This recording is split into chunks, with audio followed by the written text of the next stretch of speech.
सिलसिले आपको रावलपिंडी, जहां पर हाफिज नईमुर रहमान इस वक्त जलसे से खिताब कर रही हैं। इस धरने ने हुकूमत को रोक लगा दी है और वो सामने तो नहीं आ रहे हैं, लेकिन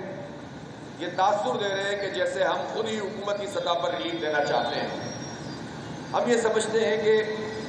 हुकूमत को सामने आना चाहिए, जमहूरी रवैये का मुजाहरा करना चाहिए, मुज़ाकरात होने चाहिए और हमारे मुज़ाकरात में कोई एक शिक भी ऐसी नहीं है जिसका ताल्लुक जमात इस्लामी से हो, जमात इस्लामी की लीडरशिप से हो, हमारी ज़ात से हो, हमारी पार्टी से हो। ये पाकिस्तान की आवाम का मुकदमा है और इसलिए हम ये लड़ रहे हैं कि हम जब ये देखते हैं कि बिजली के बिल जब घरों में आते हैं तो लोगों का क्या हाल होता है। एक बजट होता है हर घर का, सोचा हुआ होता है कि इस मरतबा तनख्वाह आएगी तो इस तनख्वाह में से ये बच्चों की फीस जाएगी, ये कोई इलाज मुआवजे पर खर्च होगा, ये घर का सौदा आएगा,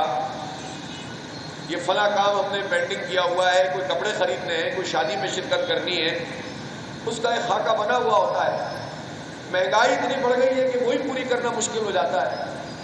और उस महंगाई में बिजली के बिल इतने बड़े पैमाने पर आ जाएं कि जो घर का कमाने वाला है जब वो तनख्वाह लेकर आए तो उस तनख्वाह से ज़्यादा उसका बिजली का बिल आया हुआ हो तो बाकी क्या काम करेगा। ये कोई अफसाना नहीं है, ये हर घर का वाक़या है। इसी तरह से जो लोग अपने मकानों में नहीं रहते हैं, किराए के मकानों में रहते हैं, किराए की दुकानों पे कारोबार करते हैं, किराए से ज़्यादा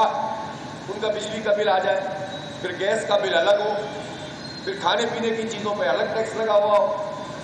बाइक में पेट्रोल डलवाएं, गाड़ी में पेट्रोल डलवाएं। अमीर जमात इस्लामी इस वक्त न्यूज़ कॉन्फ्रेंस करें। सब्सक्राइब करें और बेल दबाएं ताकि कोई खबर रह न जाए।